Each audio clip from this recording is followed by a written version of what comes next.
আমরা যারা গত 16 বছর আসলে এই ঘটনাগুলোর ভিকটিম ছিলাম, আমাদের কাছে এটা অবশ্যই স্বাধীনতা। 5ই আগস্ট আমরা আসলে নতুন করে স্বাধীন হয়েছি।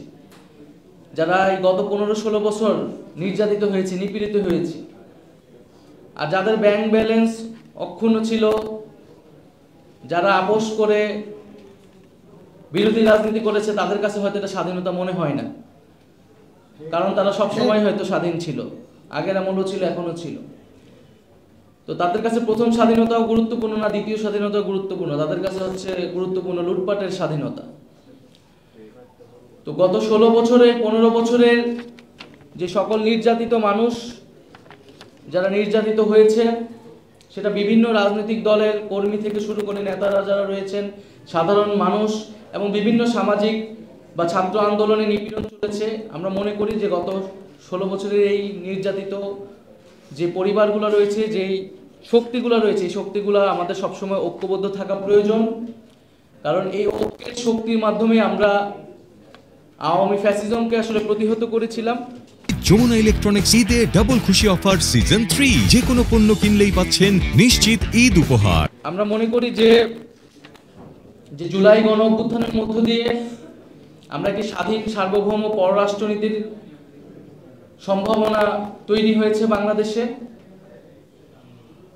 এবং বাংলাদেশ একটি ভারসাম্যপূর্ণ মর্যাদা ভিত্তিক একটা পররাষ্ট্রনীতি মাধ্যমে পরিচালিত হবে, যেখানে দেশের জাতীয় স্বার্থ এবং জনগণের স্বার্থই প্রধান হিসেবে বিবেচিত হবে।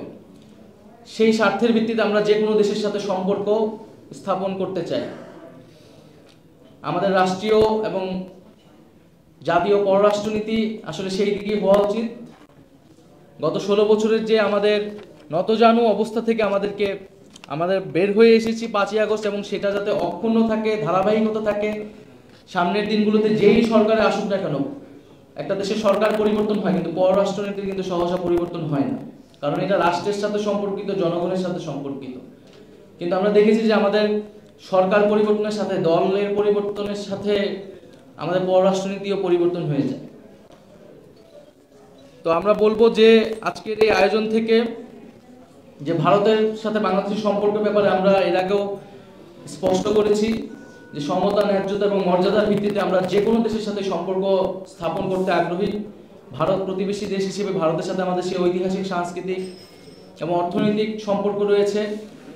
আমরা সেটাকে কন্টিনিউ করতে চাই, বাংলাদেশ সেটা কন্টিনিউ করবে, এটা আমাদের প্রত্যাশা থাকবে, কিন্তু অবশ্যই সেটা সমতা এবং ন্যায্যতার ভিত্তিতে। বাংলাদেশে গত 54 বছর ধরে আমরা দেখেছি যে সীমান্ত হত্যা একটা গুরুতর মানবাধিকার আন্তর্জাতিক মহলে বিবেচিত হয়ে এসেছে, কিন্তু এই সমস্যার কোনো সমাধান আজ তক হয়নি। আমরা দেখেছি যে বাংলাদেশের সাথে ভারতের যে নদী বন্টন, নদীর পানি বন্টন নিয়ে বিবাদ রয়েছে, সেখানে বাংলাদেশ ন্যায্য হিস্সা পায় না। তো ভারতকে বাংলাদেশের সাথে যদি সত্যিকার অর্থে গণতান্ত্রিক সম্পর্ক স্থাপন করতে হয়, তাহলে অবশ্যই বাংলাদেশের যেটা হিস্সা, জনগণের যেটা প্রাপ্য, সেই প্রাপ্য বুঝিয়ে দিতে হবে।